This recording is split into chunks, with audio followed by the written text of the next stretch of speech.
নমস্কাৰ, অংকুৰিত অসম চাই থকাৰ বাবে ধন্যবাদ। গৰু ম'হৰ গল ফুলা এটা অতি ভয়াৱহ বেক্টেৰিয়াজনিত সংক্ৰামক ৰোগ। বাৰিষাৰ দিনত গৰু ম'হবোৰ সাধাৰণতে এই ৰোগত আক্ৰান্ত হোৱা দেখিবলৈ পোৱা যায়। বানপানী হোৱা বা পানী জমা হৈ থকা ঠাইত এই ৰোগৰ বীজাণু বহুদিনলৈকে জীয়াই থাকিব পাৰে। এখন ঠাইৰ পৰা অন্য ঠাইলৈ অনা গৰু ম'হৰ ক্ষেত্ৰত এই ৰোগ সহজে দেখা পোৱা যায়।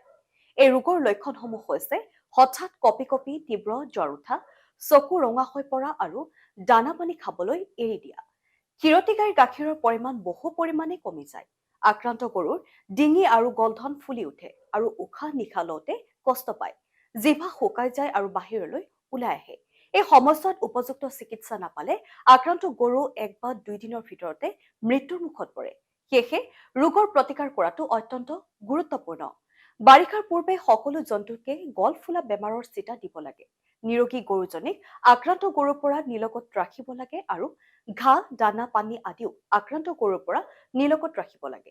এনে ৰোগৰ লক্ষণ দেখা দিলে অতি সোনকালে পশু চিকিৎসকসকলৰ পৰামৰ্শ ল'ব লাগে।